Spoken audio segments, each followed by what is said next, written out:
Hello, my friends, and welcome back. I'm Chisgule Gaming, and in today's video, sponsored by the makers of Call of Dragons, we're going to rank every combat legendary artifact in the game because some are way better than others, and these rankings might shock you. Up at the top, we're going to have the very best.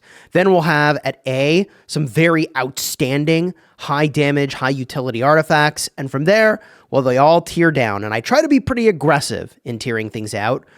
But I want to start with the best artifact in the game. You may be like, whoa, he's starting with the #1 artifact. And that's right, it's the Spirit Bone Torque. The Spirit Bone Torque is actually the best artifact in the game. Why is that? Not only is this thing really good in the field, okay, making it so that enemies have to fight you when you use it. And you typically put this on infantry. But that is so strong. In particular, it is one of the only answers into the game right now to cavalry rushing through your DPS line, is you get your infantry to taunt them off of there. But also this is used for rallying and for garrisoning. I mean, if that doesn't make it the best artifact in the game, I don't know what does. Slaps in the field, answers cav rushes, and is used for rally garrison. Okay, actually just insane. Now let's just contrast that to the Shield of Sturdiness, which I'm going to give it a B, and that's generous. Maybe we can make this a C.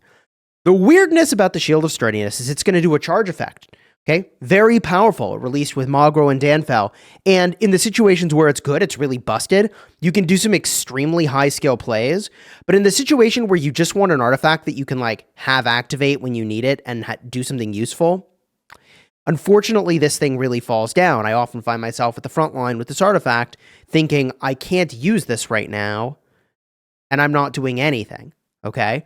And the thing is that, like, yeah, you can definitely find use for this, and maybe I'm undervaluing the utility of just sending it forward when there's a big front line and you get yourself killed. Maybe there's more value to that. We'll put it up to B, but right now I'm not feeling great about this particular artifact relative to the other ones we're going to talk about today, which includes the arrows. All right, the blink artifact. This thing is insane. Okay, not only does it help you traverse terrain, blah, blah, blah, but it's pretty standard these days to run it on infantry. Blink behind your enemies, and it's GG's. It's actually just GG's. This thing is busted. It's got to be one of the strongest artifacts in the game for that reason. Now, there's a whole class of artifacts that I thought I would like, but I find not as useful as I would have hoped. One of those that I really want to talk about is actually the Rattle Spear. And the weirdness of the Rattle Spear is that it makes you stand still to use it. So it does a bunch of damage over the course of like 6 seconds, but I find more often than not, I just die because it's being used. So auto-casting this thing, I find to be really weak. And the effect is fine. Everything it does is fine. But for the very fact that you can't just like leave it on auto-cast and do a bunch of things all at once in the field with a bunch of armies, I'm not a huge fan of that. I would rank this pretty low.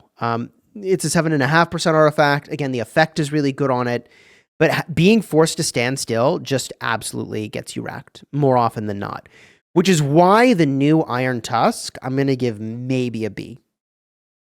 I might even drop it to C, because if I understand correctly the way this thing works, it's forcing you to stand still. I'll update the pinned comment if that is not the case. But anytime your marksmen are forced to stand still, you could potentially be in the front line, and that means you're dead. So I think these are a high risk of getting you deleted in the field, both of these, which is why I dropped them down here. Contrast that, however, to the Gilded crossbow. And that thing absolutely is insane.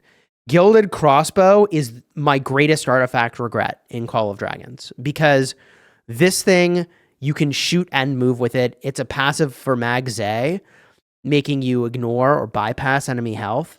Bro, absolutely disgusting what this thing does. Absolutely disgusting. My biggest regret. I really wish there was a, like, artifact transfer system in the game. That would be so cool, where, like, I could take, you know, all of my invest into Rattle Spear and convert it into something new. Even if that came with a cost, I would do it. But there isn't. So I'm stuck with this, wishing I had that. And it is what it is. So I just wanted to put this up here to show you the perfect example of what I think very, very, very, very, very, very good looks like. And maybe I should say very more times and express my regret greater for not having maxed it on a day one, show up situation. And it's because the move and shoot is just busted. Yeah, so busted. So ridiculous. Okay, so this brings us to other artifacts that we need to talk about. This is like a utility artifact, and I'm tempted to put it in S, but being able to staff behind enemy lines is insane. Like, the way this staff works is you need to be in the same zone as to where you're going, but if you have an enemy, it's in any position, like, actually kind of doesn't matter where your enemy is. Let me describe it this way. If you have a friendly troop, you can use the staff to bring you and 4 other armies to the location of that friendly troop. You can do disgusting stuff. It does take a little bit of setup, and it's obviously not as like easy to use as some of these other ones. I'm going to call it an A. Let's call it an A. I think it is really busted what you can do with it, but it's got an incredibly long cooldown because it's incredibly powerful. So let's just leave it at the A tier and leave it at that, okay? Now, this brings us to some other like DPS artifacts that I want to talk about. And I know I'm like bouncing all over the place between the troop types, and it is what it is here. But what I want to talk about now is mage damage. And mages have like a lot of really great ways to deal damage. First of all, you've got the new Thunder Elegy, which, because it is a silence, I think I might actually drop that up at the S tier. You've also got the Mirage Orb, which is amazing DPS. I'll put it A. And the Infernal Flame, I still absolutely love, and I use Lily Velen all the time. I think we dropped that at A. Phoenix Eye, I probably put at B, but you could theoretically put it as high as A. And there's just a lot of really, really great mage artifacts that let you dish out an absolutely amazing amount of damage. In fact, we also could put Breath of Gigantus on here. I'm going to put it at B. Theoretically, the debuff here is like really, really nutty. And theoretically, you can hit a lot of targets with it. When it pops off, it's really amazing. When it does not pop off, it's kind of a miss. I do really like Defense Break, which is what this does in the context of the new Marksman being really powerful. I like the Defense Break in the context of busting up a big line of infantry and all of them get hit with Defense Break. I like that Nico and Kanara, after the new Marksman got released, are more popular, but I don't think I can rank it higher than that, all right? Now, this brings us to yet another Marksman artifact that I think is really good, but I can't rank too highly, and that's the Heart of Kamasi. So Heart of Kamasi is really cool because now that there's more and more Marksmen available in the game, this buffing your other Marksmen is a lot more compelling, and buffing your normal damage is just generally like very nice, very strong. I find myself running around with a ball of like 4 Marksmen and an Infantry, and I'm really enjoying Heart of Kamasi a lot. You can use it with long-range warfare, which is amazing. There's no downside there to the range. And also, it's very easy to just move this around between different units and get value with it. I've been extremely happy with how this has been performing with me. I might have to bump it down because it's a 5% artifact, but as more Marksmen were released into the game, I just find it better and better. Which brings us to sort of Viola's Bow and the Shadow Blades. And I'm going to put them here at B. They're a tier below Kamasi in my opinion. Their effect's really cool. I think it's like similar to the other things I have at B, right? And really once we get to C and D, we're really talking about things that would be cool if there wasn't some major downside. I think that's where that's how we'd kind of classify those, okay? Now, I know we still need to talk about a bunch of other unit types, but let's drop the Gold Crest into here real quick. Gold Crest, I would put certainly a tier above Shadow Blades, a tier above Viola's Bow. Auto casting makes it kind of neat, but also, I mean, there's things that I like and don't like about it. I find it very difficult to target with the Gold Crest, quite frankly. And you could argue putting it down to B. We'll leave it here for now, and we'll see if I make adjustments to this list, okay? Now, this brings us to the Dragon Scale Armor. I want to jump back to some infantry stuff. Dragon Scale Armor, I still think is probably your second best infantry artifact right now. It's exactly what I want in an artifact with regard to a powerful passive effect, making it so you get range damage resistance, which is fantastic for infantry. It's got health, which is like something you really want on your infantry. And you can just fire it off. You don't have to think about it. There's plenty of things to think about for your micromanagement in this game. So the fact that I don't have to micro this is really good. I like this a lot. I've been very happy with it. And it's a 7.5% artifact, which is really good. I'm going to put the hammer here at B. The damage and the stun is amazing. It's kind of like a Phoenix Eye sort of an effect. So very similar, but for infantry, we'll put it here. In terms of other like infantry damage dealers that see no play, we'll put these two infantry artifacts down here. They do damage, they give you attack. Infantry are not here for that. So those really serve very little purpose at all. Although, you know, on the topic of artifacts you could drop on infantry, we got to put this guy on here, okay? Where do we put this? It gives defense and defense, which is kind of crazy. You can put it on any troop type. It could go on cavalry, very versatile. The damage effect is minimal, drops a ground effect that deals damage. I think we'll put it, I don't think I can quite put it at B. I think I put it at C. It's got a lot of versatility. In some ways, I'm actually inclined to drop Viola's bow and Shadow Blades down and put it more like this. I feel good about this shift that I just did. Okay. Any other infantry artifacts remaining? I think we covered all the infantry. Oh, one more. The Deathless Vines. So here's my issue with Deathless Vines. It is a 7.5% artifact. It is a high skill artifact in the same way that the shield is a high skill artifact. I'm putting these high skill artifacts down here. So I guess this is where we put it. Locking your enemy in place is amazing. This has got a Garwood synergy, but you could theoretically use it anywhere. But the Garwood synergy makes it so that when you're doing a bunch of healing, the cooldown is reduced on the immobilization effect. Immobilization can be extremely powerful, but these days, if you want to immobilize somebody, just put your, blink behind the enemy, and that's probably the better way to do it, actually.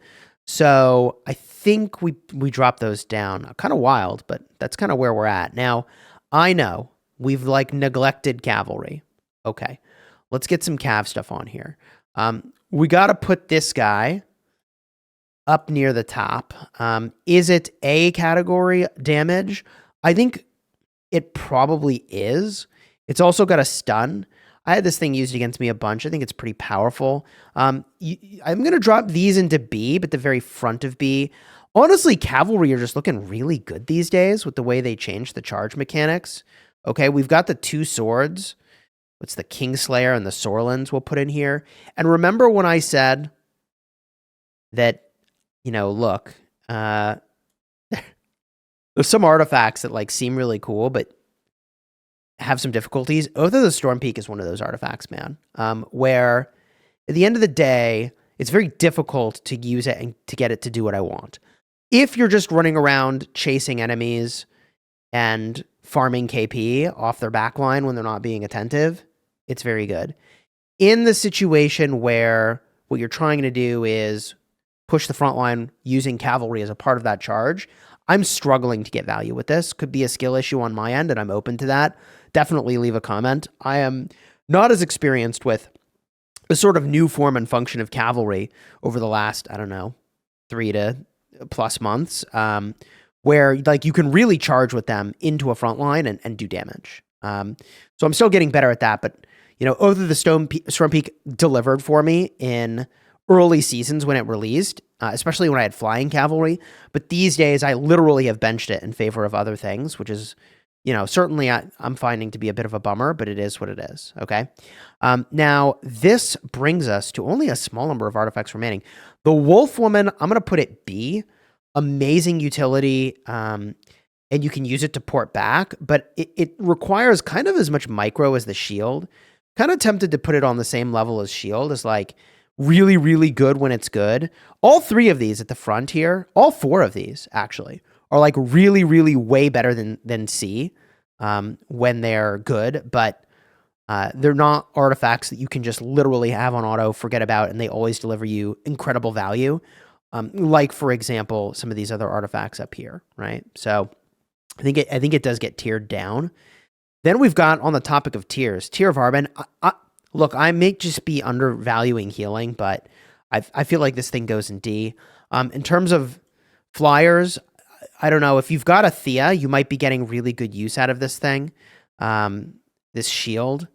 right? I can't remember the exact name of it right now, but I think in the grand scheme for most people, this probably does belong at D. Call me crazy. We've got a couple utility artifacts here for March Speed, Gathering Nodes, PvE. The Rally artifact, I honestly would put it like a D. I think you're better off using many of the other artifacts that are in the game. And the City Defense artifact, I'm just going to call that like utility. And I think this one's actually good. Okay? It's not exactly utility defending your city. I think this one's actually like pretty decent. It gives stats for all troop types, which is really the key. The Rally artifact, I'm not as excited about that. It also gives stats for all troop types, but like we're not rallying mixed troops in 2025 anyways, right? And if I should be doing that, I'm doing it wrong. So I think this is where we land here. Except I'm going to bump this guy all the way to the back of A. I'm going to try to sort these in order in terms of how good I think they are. I think I want to put blinking like all the way near the front here. I think that like blinking really is that good. And I want to move some of this marksman stuff toward the back. The staff play is so cool and so powerful. Honestly, you can do some game-changing things. I might pull this guy forward. I think that would be only fair. I think it probably looks something more like this in terms of how I'd actually prioritize this stuff. Now, look, some of these things you could tier up or down. And like I said, a lot of these things situationally are just insanely powerful, which is very, very, very meaningful when you use them right. Like I've just seen really wacky stuff done with shield. And also sometimes if I have this like on auto, my infantry charge to the front, they push behind the enemy. My infantry march, which was not very tanky, gets completely obliterated. And I'm like, why did I do that? Why? So these artifacts, I don't want to say that they're bad. They're not. But they require a level of attentiveness that other artifacts do not. These first 4 in C. These last 4 or 5 in C, honestly, you can use in like a set and forget kind of capacity, which is honestly not that bad that you can do that. And they have served me very well, but I want to differentiate them from the tier of power level that I perceive in B and the tier of power level that I perceive in A. You also could make an argument for this artifact being tiered up, and I'm being kind of anti-cavalry still from like years of cavalry not being quite as good as they are. I actually think that these spring blades maybe should be a tier higher. I'm just trying to figure out like, how would I adjust this? I think I would put spring blades up, and I would probably drop this down, the gold crest down one. Just because like the single target damage is actually the highest damage I've ever done in one moment in time with an artifact, but I think that this is probably the better way to run it. There we go. I feel decent about this list. Let me know your thoughts down below in the comments. If you enjoyed the vid, throw a like on here, consider subscribing. I am battling a bunch right now in the latest season, so I've got to get back to it. If you want to see my last Call of Dragons vid, I'll have a card in the end screen. Until next time, you have fun smashing your enemies. Take care, everybody.